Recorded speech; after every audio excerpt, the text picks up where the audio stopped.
Hey guys, it's Caez. So today's video is going to be a very, very different one from what you would normally see on my channel. I can't take credit for this idea because honestly, you wouldn't know this about me, but I'm incredibly shy when it comes to talking to people and I would never approach anyone. But I did have the opportunity to do a bit of a collab today. I'm very excited about it. And I'm just going to go ahead and let my guest introduce himself. So if you want to go ahead and tell everybody who you are and what you do, and we'll get into it. Hi. It's so like surreal hearing that through a recording, but yes, I am Dietaneous_art. It's a pleasure to be here. I am the creator of the Webtoons Canvas series As We Fall.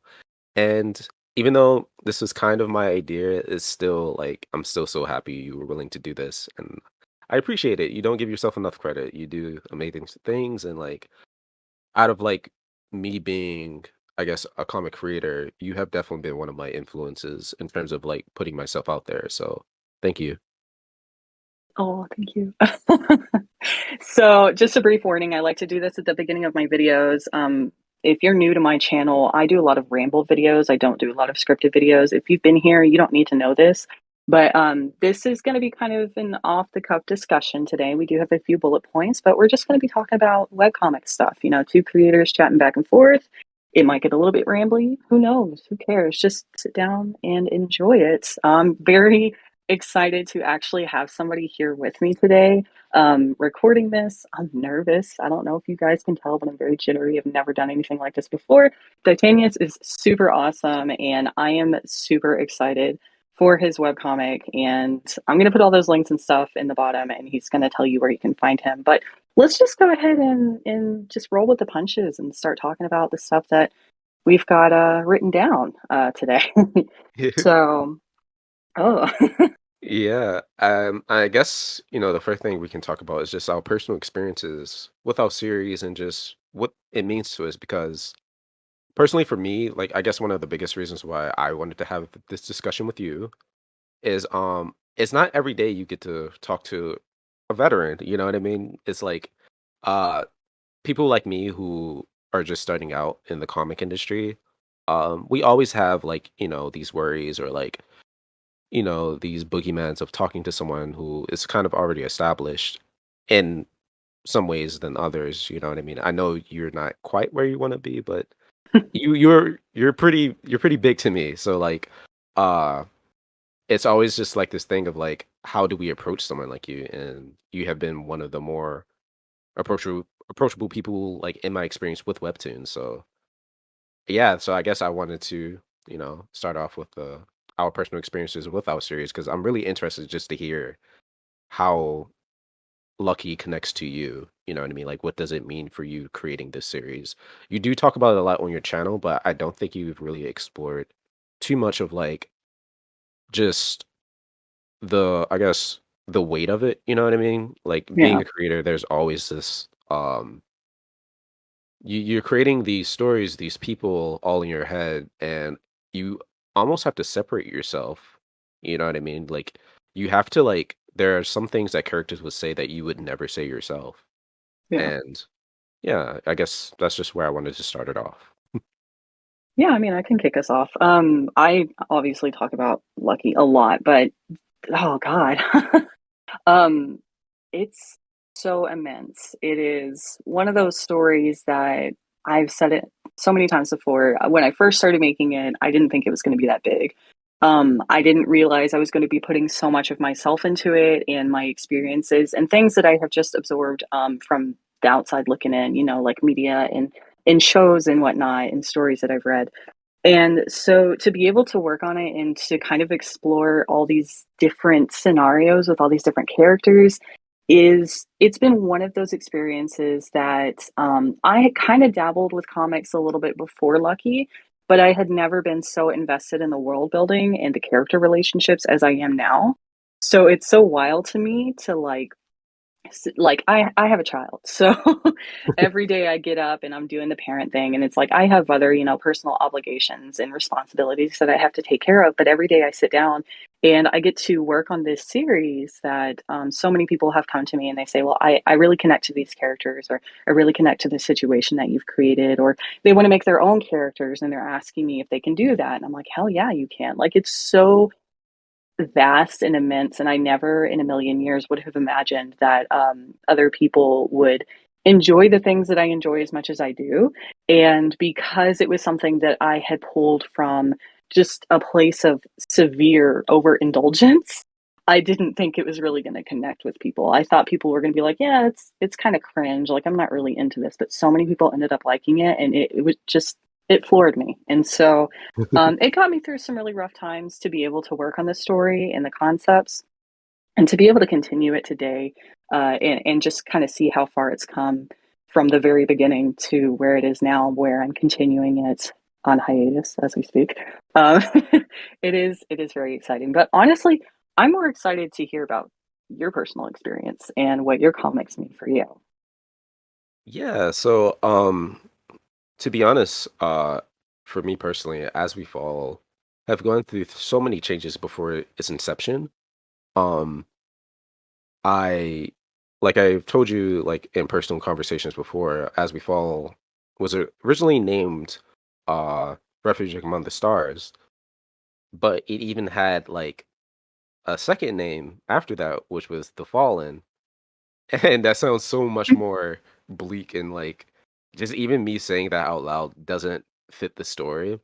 But one of the main reasons why I've changed the title was because I could even send you the initial font for that title if you want. Maybe you could like put like a little screenshot in the middle of the video somewhere. I don't Oh know. yeah. But yeah, The Fallen was originally changed because there was another guy who was trying to start a comic and his was The Fallen as well. And then I just did, the thing that you should do before making your series title, I Googled my title and see what would Mm, come up. And The Fallen had so many more searches than As We Fall. It's so less specific. So, um, and it's just like, man, like I'm already like throwing myself into like this ocean of creators. Like, do I really want to, put myself even further below the sea? You know what I mean?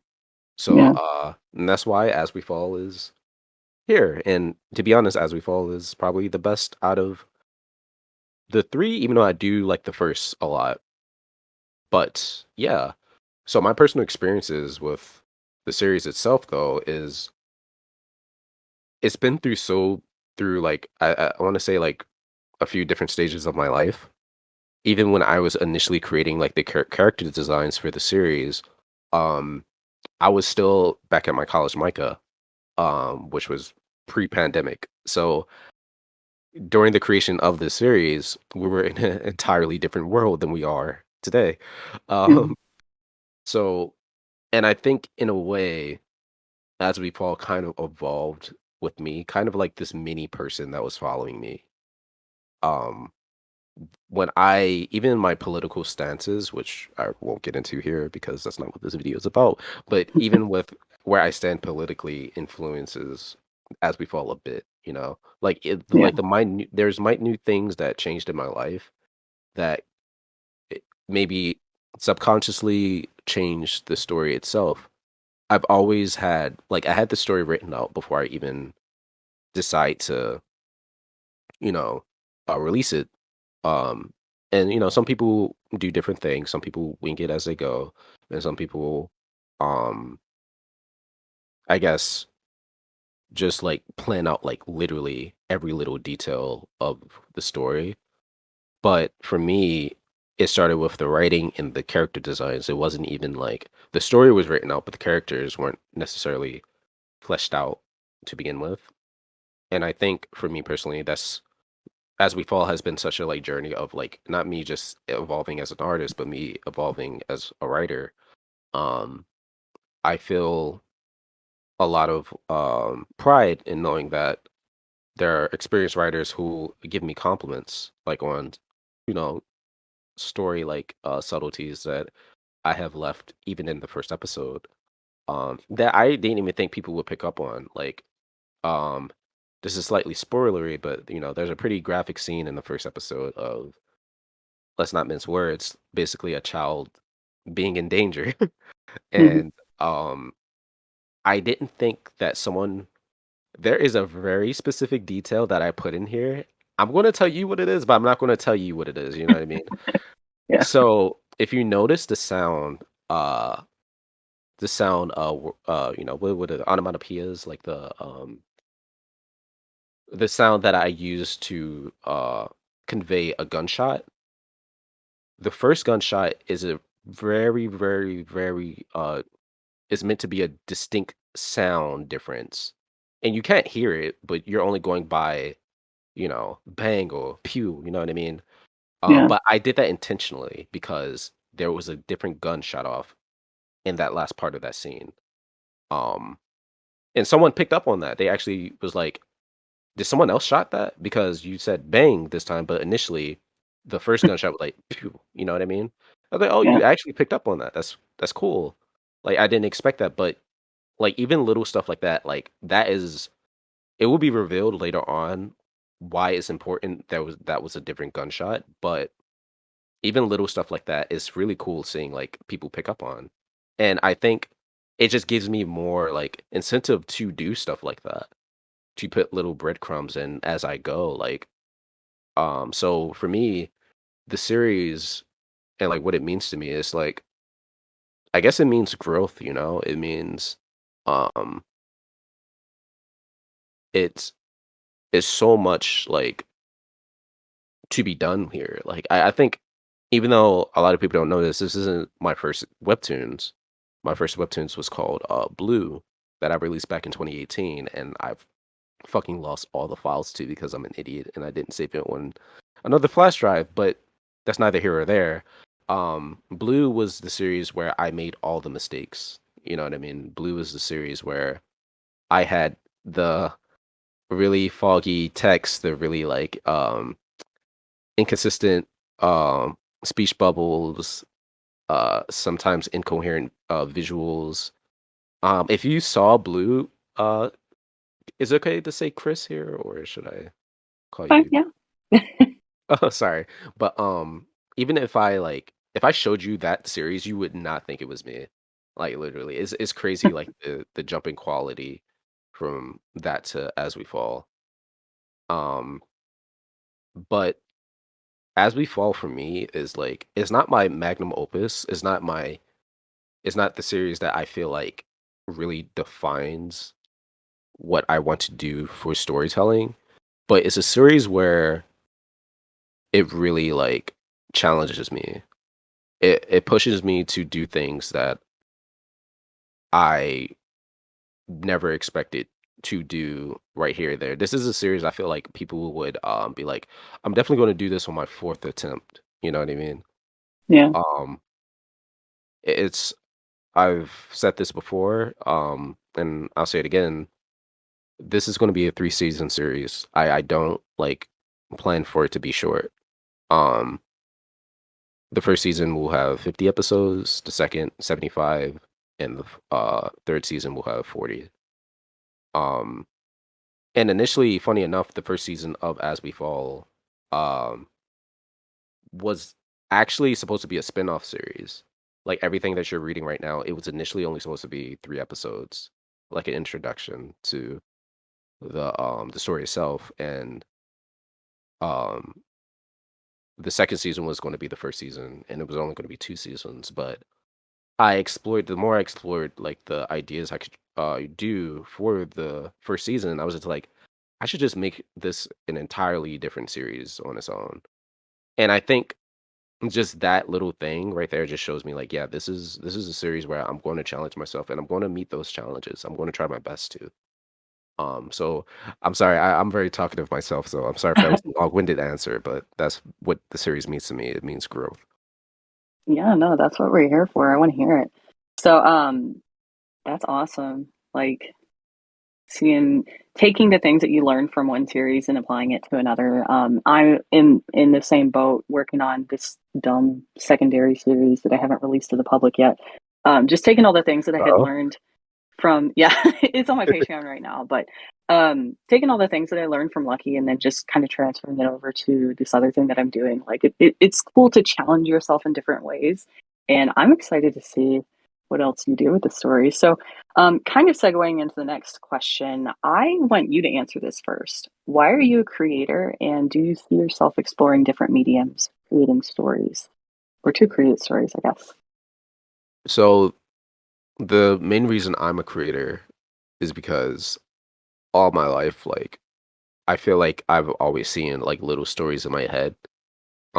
It's like, a TV inside my head in a way. Like I grew up on Toonami, I grew up on Adult Swim, I grew up on anime, manga, like all the things a little weeb loves.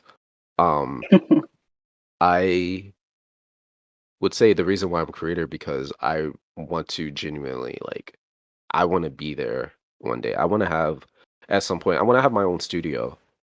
Um, I want to Oh shit! facilitate like other creators and other artists, just like me, who wants to create stories. And I'm not saying it's going to be a big, extravagant studio or anything like that, but eventually I would want to venture off into animation and, um, I guess, uh, I guess any type of medium. But what I specifically see myself doing is like animation and comics and character designing and concept art. Yeah, Um, and I guess I've been drawing all my life. Like I've been drawing since I was in the third grade. Um, And back then, it was more so I wanted to be an artist. But if people ask me, what do I see myself as? I see myself as a creator. I see myself as a writer. I see myself as someone who wants to just create worlds, more so than art, even. Um, and I'm taking baby steps to get there. But as we fall, is like I said, I think my first real attempt of like being that creator. You know what I mean? yeah, Um, And yeah, I'm a creator because I genuinely love stories. Like I just want to inspire people. I want to be inspired by others to keep creating. I think the world would be so much more of a depressing pace without people like us who want to like entertain others. yeah. Um, so yeah, that's my answer. I mean, mine is kind of along the same lines. Like you said, it was kind of like having a little TV in your head, almost word for word, like having stories and characters and worlds. You know, like just a huge imagination. And I've been drawing all my life too. I remember God, in middle school, my friends and I had a little. We called it like a comic book company, and it was just Stickman comics because we Uh, couldn't draw anything but stick people, and we would just fill these books full of them, and it was this huge collaboration. And I just remember taking that as I grew and wanting to explore, telling stories. And um, like I mentioned, I had done comics before, in and out, but I had never really connected with my characters or my stories as much as I had. And I told you in last call that I would like to explore other stories, but unfortunately I'm stuck in this franchise I've created for myself. So all of my ideas are just spin-off ideas, which to me that's exciting because it's a new set of characters and a new different part of the universe. But to everybody else, it's probably like, can you do anything else? But I really like being able to tell stories in the format of comics.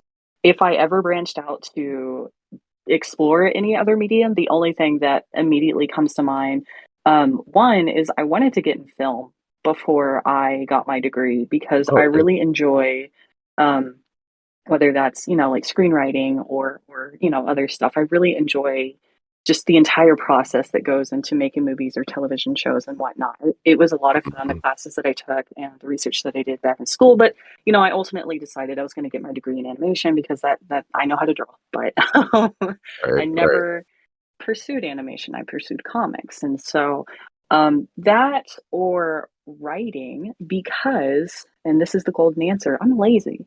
And writing stories, not to like say that writers have it easier, but I can do that faster than I can drawing out an entire comic. So Oh there yeah, have been absolutely. times where, yeah, there have been times where I've been working on parts of Lucky where I'm like, I'm just gonna write this and then do like a illustration per chapter because I don't feel like doing an entire episode. I don't think, But but I'm sorry to cut you off, but I don't think that's no, easy though. I think that's a completely well, I know you're not saying it is, but I oh want no. to like reassure you that's not an easy task because one of the reasons why I would feel a bit weary of doing that myself because I personally don't think my writing is strong enough to sit on its own. Like so I need the visual aspect, you know what I mean? But that's all I Yes, wanted to say. and no, and you're right because this is where I say I'm not a good writer. So I do my comics because sometimes visual storytelling is so much easier than trying to write out what you're trying to convey. There, like I said, like I'll have daydreams where I'll write something out and then just draw something for it because I feel like the labor would be easier, but it's the creative aspect of it of coming up with the words that you need to tell the story. Sometimes it's just easier to draw it. Like you're Yeah, absolutely right. exactly. So yeah, that's just me. I like to create because I like the stories that I get to make. I like the characters that I get to play with, and I really would have loved going into film. And Yeah. sometimes I do want to write, but that doesn't necessarily mean that I'm good at it. So I think one of the biggest things I've learned as a creator is like it's not about being good at it, you know. And I know you know this for sure because of like I said, I listen to your videos a lot. But yeah, I think one of the biggest takeaways I'm learning here is like it's okay to be bad. In fact, you have to be bad to get good, you know? that's true. You got to make those mistakes. You got to like put yourself out there. Um and I think one thing a lot of creators don't they every time I talk to someone who's a bit discouraged about becoming a comic artist, especially actually, it's like I'm not good enough. I'm not ready yet. Uh, you know, I'm I will never be where I want to be. And if you truly want to make a comic, I will I can't stress this enough. Um, I would say go as far as to say is the art, even though visual storytelling is a really, really important aspect of comics, obviously, but like I would say the art itself is like 40% or 45% of the work. Hmm. For me, actually, even if there was a comic that was purely just visuals and no writing, there is still writing behind that. Like there's Yeah. still a script, there's still like you know, a choreography, like, it's still being choreographed. So writing, no matter what you do, if you're going to come into storytelling, is a huge aspect. And I will tell you this. I think I don't know if you heard of the manga or the webcomic one. Like it was before One Punch Man, but it's what One Punch Man is based off of. Uh, Or I think it's still called One Punch Man. I don't know, but there was like a really really shitty version of One Punch Man that we know today, and like, the drawings were awful, like, they were so bad, but they were funny, and it actually helped the story in a way. But a lot of people praised it, not because of his art, but because of the guy was a funny ass writer, he was clever, he was amazing, he was so good, like, his writing was so good that a studio decided to adapt his writing, So, like, I guess I'm sorry this is long-winded, but this is, like, my message to anyone who's listening out there. Don't just focus on the art aspect of it, that will, like, chastise you and pigeonhole you. Really focus on your writing too. And like I say that to myself too, because like I do think my art kind of carries me sometimes, but this oh, I another know the discussion. feeling. Yeah. Perfect.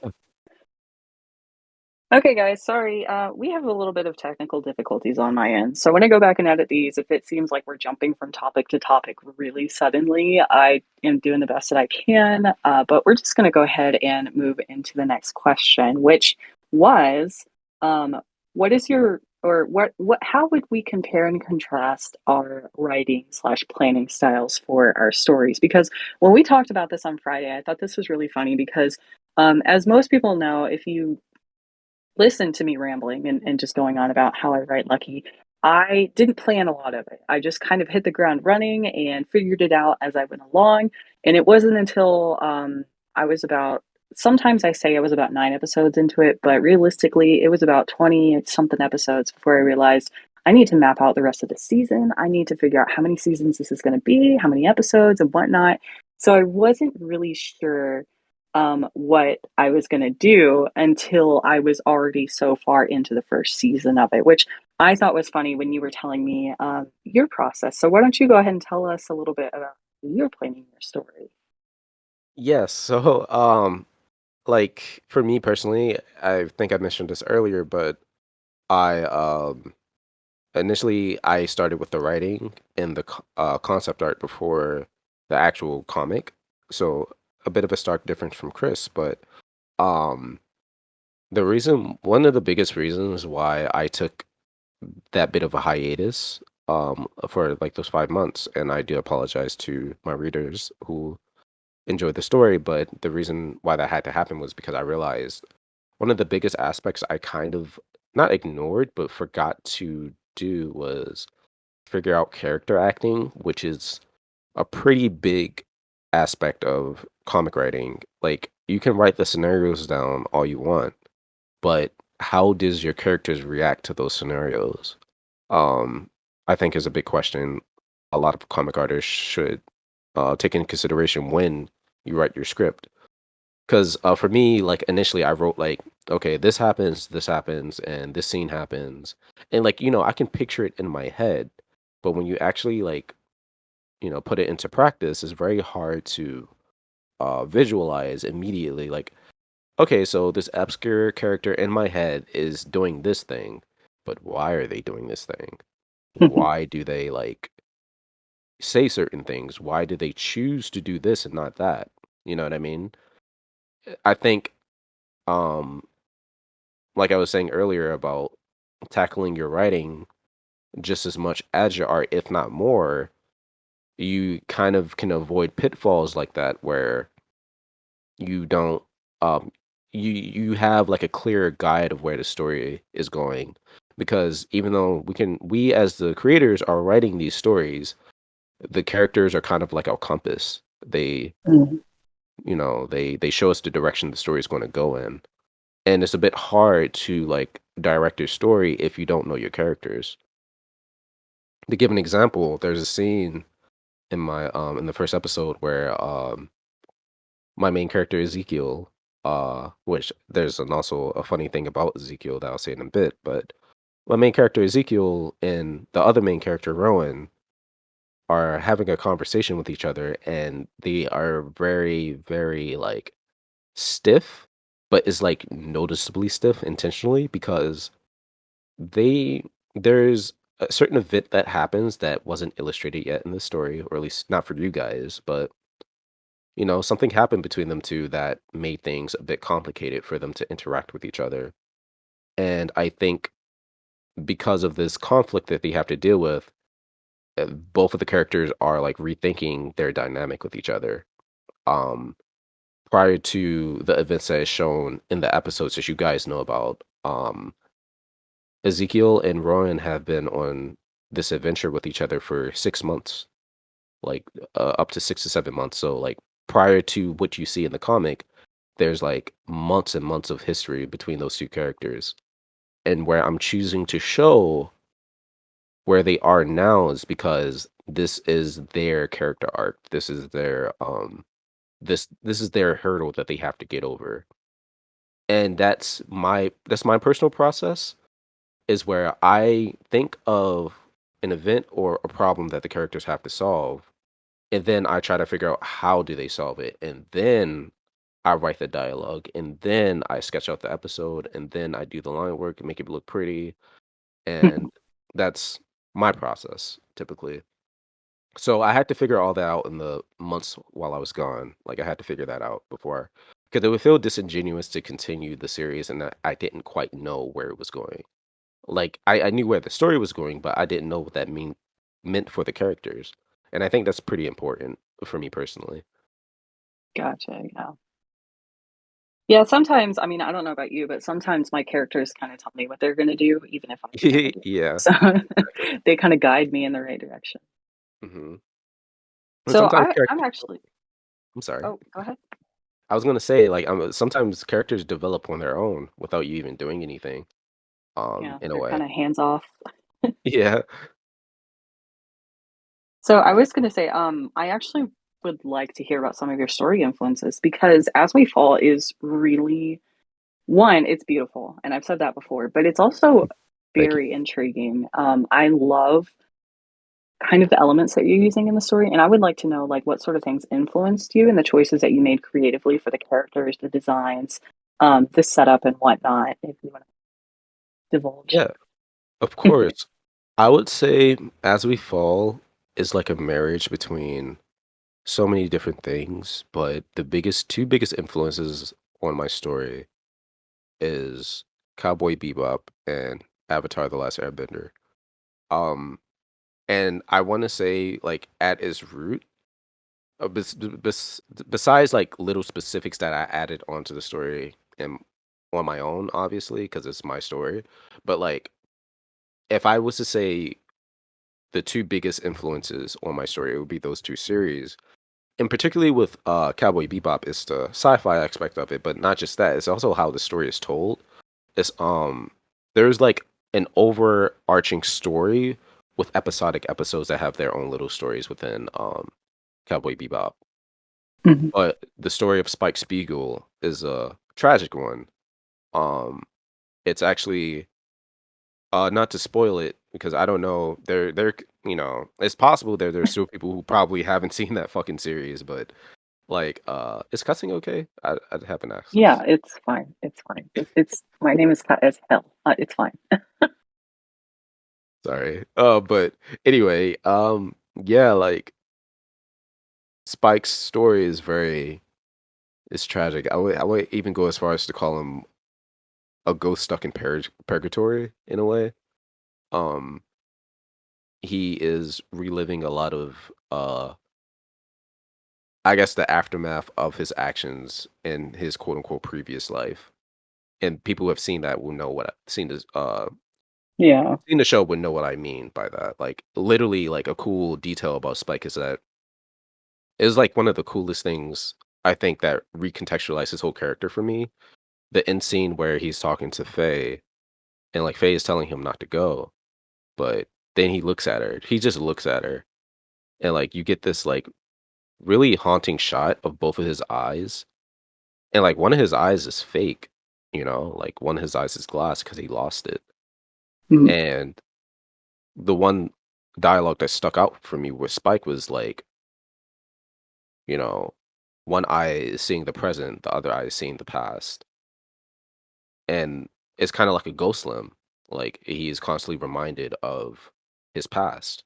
No matter where he goes, that's all he sees. And that's such subtle storytelling that I don't think a lot of people talk about with um Cowboy Bebop because I think it's just meant to be like there for you to appreciate. And I think it does that in spades. It does that a lot. It's a very goofy, it's so Cowboy Bebop is so many things. Um Yeah. But one of the things I think it does at its best is subtlety. And you can't say that about a lot of anime. Like anime isn't a very subtle medium at all. So It's pretty over that's the a top. yeah, and that's another thing like why I think is praised so much because is legitimately a masterpiece. And I wanted to convey those types of writing in my story. Um and I think a story where you sit with it a bit and then you realize what it's really about means so much, even if it doesn't impact you immediately. Whereas for Avatar: The Last Airbender, where I took influence from that was like the world building, the characters. It has the best like character writing in any like cartoon series or like almost not. I won't. I don't. I'm not going to say anything, but like a lot of things is better. It does character writing and acting better than most things. Even if it is a bit, childish because it's a kids cartoon, but I never seen a series like talk about the effects of genocide and somehow make it so like relatable and down to earth like Avatar. Like that's really like Aang's entire story is about the genocide of his people. Um Yeah, and like I think for me, like you kind of forget that because you're so involved in the world. It's a lush, beautiful world, and they convey so much in 20 minutes in each episode. And it's like that's impressive to me. That's my biggest takeaway of Avatar is just like you get so lost in it that you kind of forget like the whole point of this story is stopping this madman from basically enforcing imperialism into the rest of the world. Like that's the entire point of Avatar: The Last Airbender. It's not Sokka, it's not Appa, it's not Momo's little cute ass like flying around. It's literally you're trying to stop the equivalent of Hitler in that world. yeah. And it's Um, kids too, like it's so yeah, wild. it's literally kids, and I think that's also intentional. I think that's why they did it because it's like these are adolescents dealing with these very heavy topics, and you kind of forget that they're dealing with these topics because they're kids. They have a Yeah, very optimistic viewpoint on these things. Um, and that's so beautiful to me. Like, and I don't want my series to be that in the say because I will say As We Fall is a very dark series. Is very bittersweet, but I do want people to get lost. I do want people to feel like they're involved with these characters, their ambitions, their dreams, their goals, to the point where they kind of forget, like, oh shit, we're here because Rowan was kidnapped. Ezekiel is dealing with the PTSD of the war between the two races. And I'm not going to say what he did or what has happened, but there is a specific event that haunts him till this day. It's not this colorful, painterly world. It's not this goofy ass robot that follows them around having an existential crisis every 2 seconds that they say a sentence.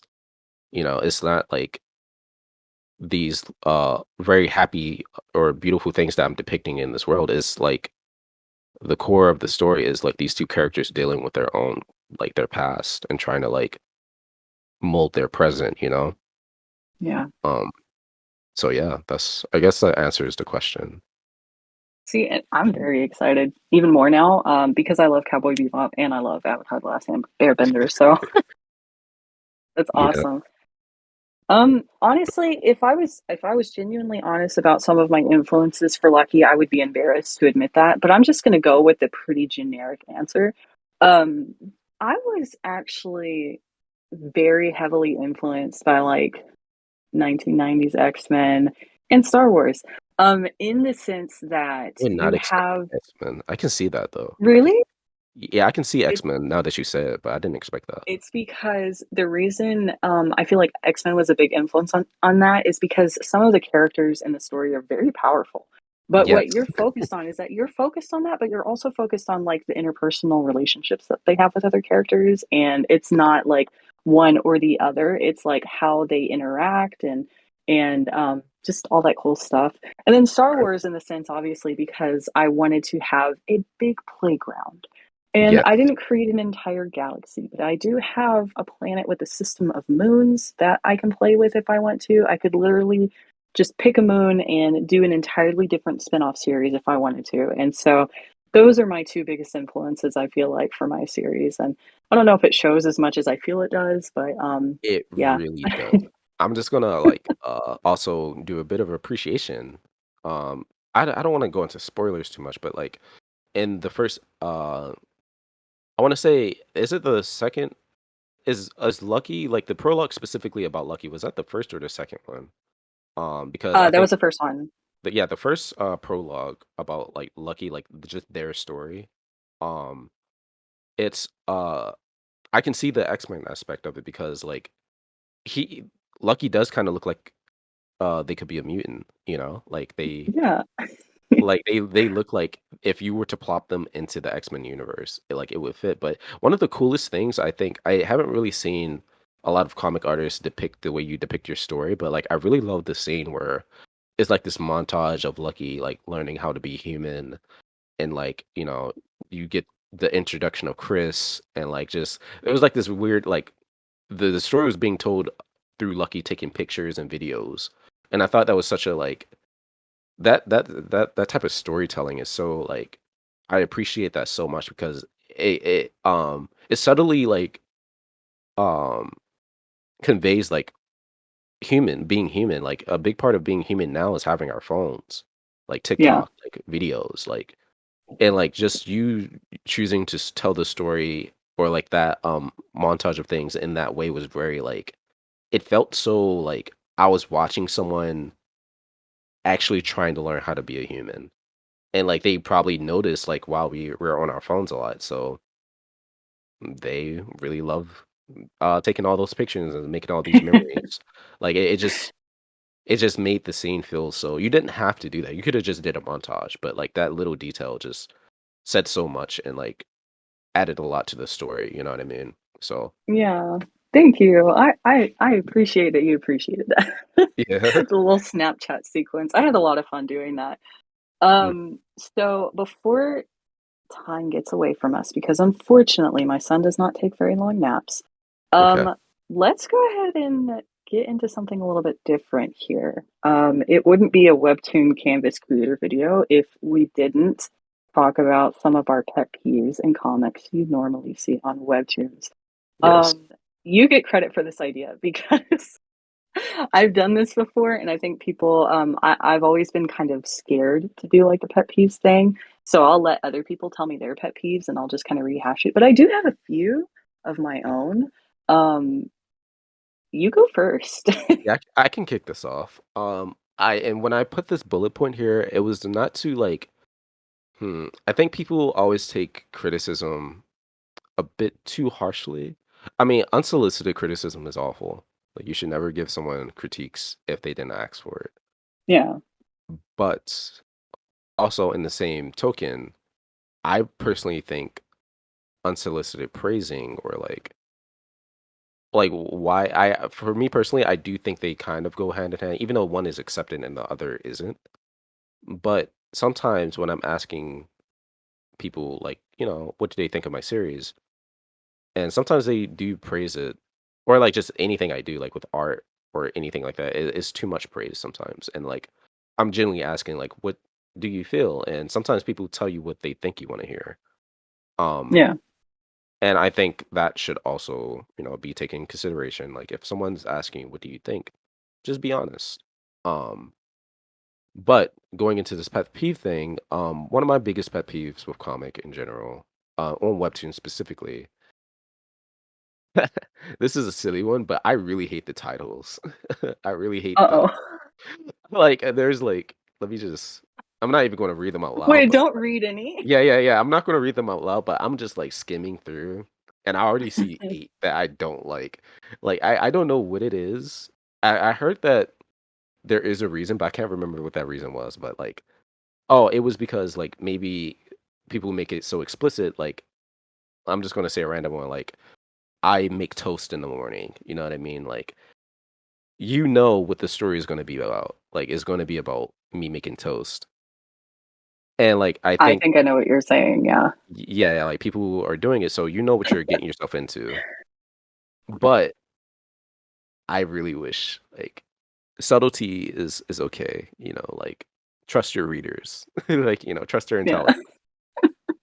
That's one pet peeve I have. Do you have one?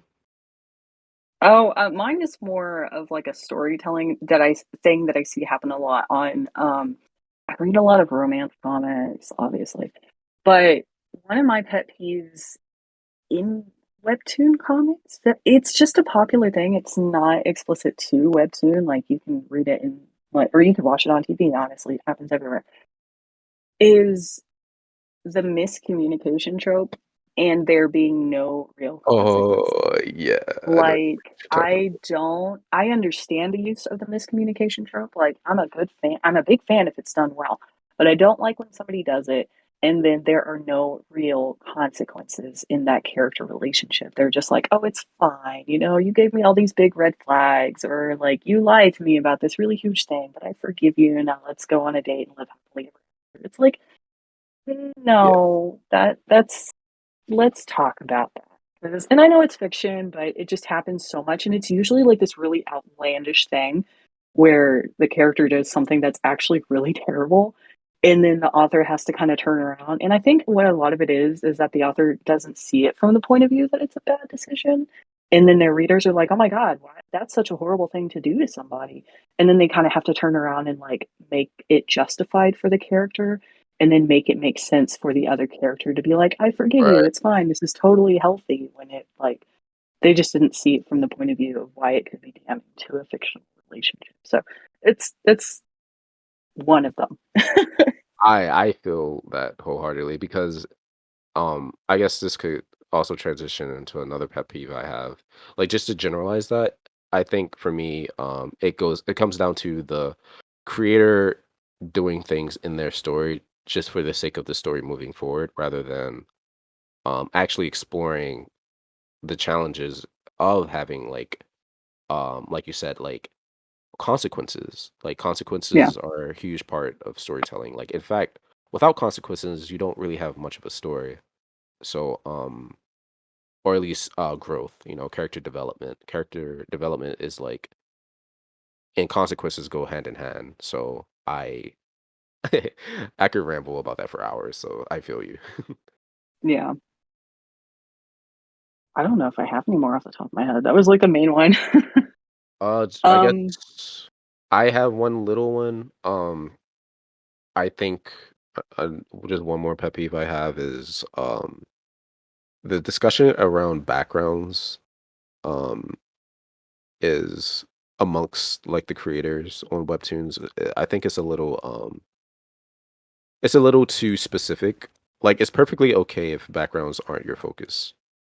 Or like, if you choose to not put as much detail into the backgrounds as your character. Like, it also depends on your story. But I do think people are a bit misled. I do think backgrounds are um they should be taking into better consideration because the scenery does dictate the characters in a way. So I yeah. guess whenever I hear creators say like, you know, it's all about the characters, it's all about you know, the story of the characters, like backgrounds should be treated as a second thought, and I cannot disagree with that more. But that's all I have to say. I actually I am very guilty of skimming over the backgrounds, and I'm actually going to agree with you on that one because like I mentioned earlier, the secondary series that I'm doing on my Patreon, I actually found myself doing more with I still use 3D assets for certain things and backgrounds, but I found myself hand drawing some of my backgrounds more. And I do hand draw like the alien landscape. That's a little Mhm. bit easier for me because it's more organic, more fluid. I can Right. kind of freehand that, but like structure and buildings is another thing. But when I don't know if you did this, but last summer they had the Canvas Creator Summit, and if you signed up for it, you were able to submit your series to an editor for review. And then they would sit down with you and kind of go over what they liked about your series and any advice that they would give you. And Mhm. one of the main things that the editor I sat down with said was basically like, it's good. We love your artwork and your stuff. You might want to focus more on background. I was like, yeah, Mhm. you're probably Yeah. right because I do a lot of really blank, gradient backgrounds in my series, and I'm trying to do more to push that. Because I used to be like, well, you don't really have to focus on that; just focus on your characters. The environment is very important, Yeah. and I think it's key to make sure that you have at least a good establishing shot of your character somewhere at the beginning of the scene. And I'm trying to do that more often. So yeah, I absolutely agree.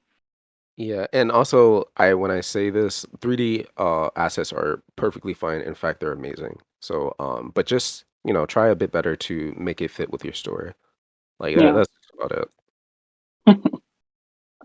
Cool. So last thing we have here is what is your favorite genre to work in, and what is a genre that you would be interested in exploring in future stories? Hmm. I guess do you want me to kick this off or Yeah, you go ahead. Okay. We already kind of talked about this with like you know, our secondary series because as I was telling Chris in another call, but I do have another series in the making, to that's meant to be like the series that I kind of like have a bit more fun with. It's a lot less serious than As We Fall. I'm not going to say the specifics of that series is, but I will say it's going to be a slice of life drama or a slice of life drama or comedy. I don't quite know what I want to fit into, Webtoons like limited genre picks, but I think it's more slice of life comedy now that I think about it. But anyway, um, I guess the type of genres I like to explore is obviously sci-fi and fantasy and action a bit because for me personally, like that's kind of what I grew up with. I grew up with a lot of action stuff. I grew up with a lot of sci-fi.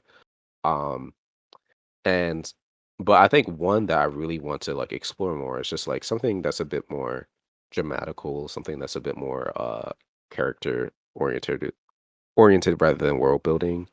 Because I'm starting to, like I said earlier, as creating the series, like I'm starting to appreciate character acting a lot more, and I feel like that's where like romance or like slice of life or comedy or drama, like character acting is like pivotal. Like you need your characters need to be expressive.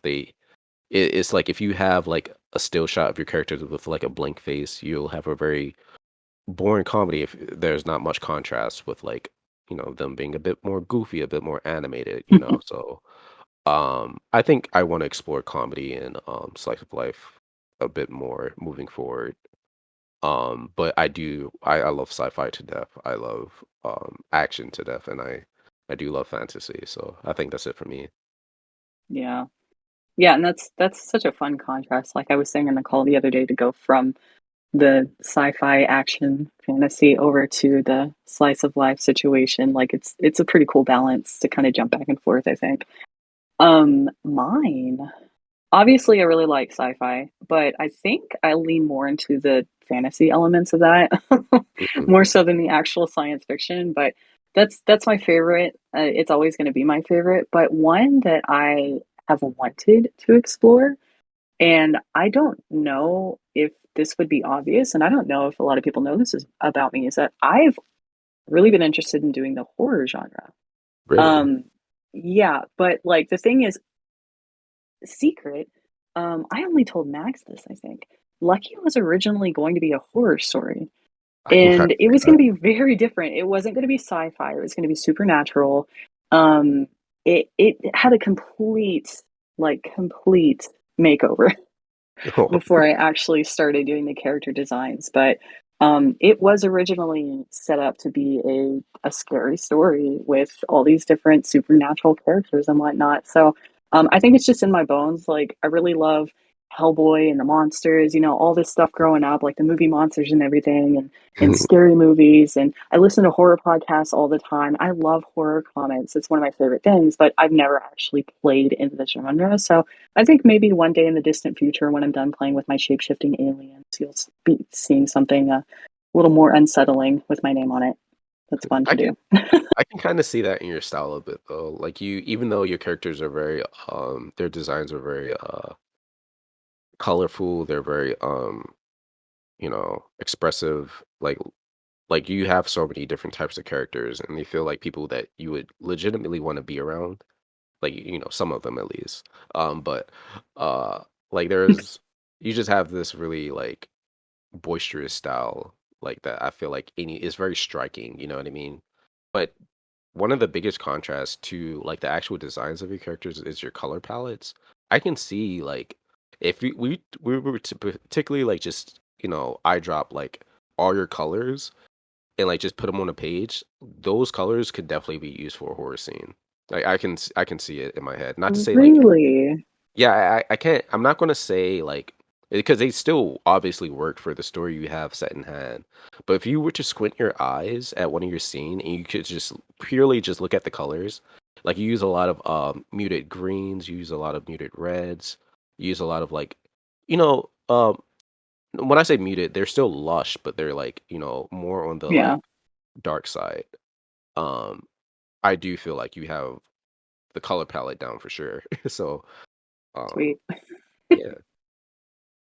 Yeah, I Well, hope that wasn't cool. taken negatively, but No, no, that excites me. I do have like some things in the later episodes that I feel like people will look at and be like, yeah, I could see the horror aspect of this. Like I have a couple of character designs that kind of give me the heebie-jeebies, but um I don't know. Like it's something I've always wanted to play and I hopefully can come up with a story that is, or I don't know, maybe I'll just make another Lucky spinoff that's a horror story or something. I'm really not creative, so we'll see what happens. the world is your oyster. You can do whatever you want. This is true.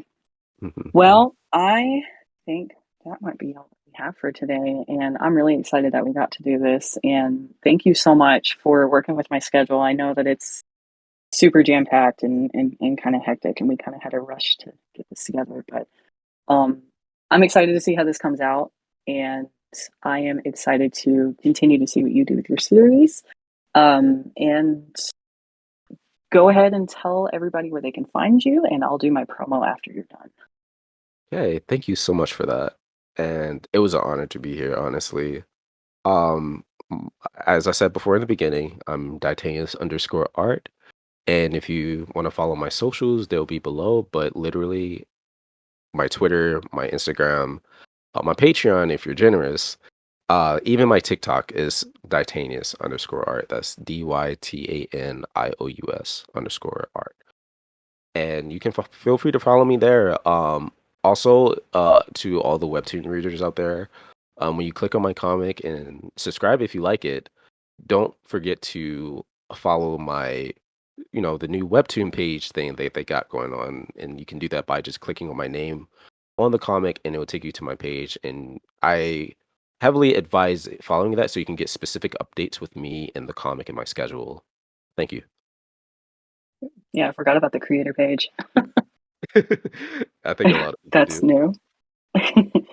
All right, yeah, you guys go check out Dicanius' stuff. Definitely, absolutely. I am a Patreon ambassador, so it's my job to tell you to go. If you feel like supporting his stuff, go support him on Patreon. It's the best place, one of the best places that you can support independent creators like us. But yeah, thank you guys so much for hanging out. If you want to follow me, you can follow me on Twitter, TikTok, and Instagram, all under CaezHel. If you like what I do and you want to help support me in my videos and my webcomics, plural, you can check out my Patreon as well. And if you haven't yet, go read As We Fall by Titanius and Lucky by me on Webtoon Canvas. Leave some comments, leave some high ratings, whatever you got to do, and follow our creator Canvas pages, whatever they're called. That's brand new. That's exciting. And I will catch you all in the next video. Bye. Bye.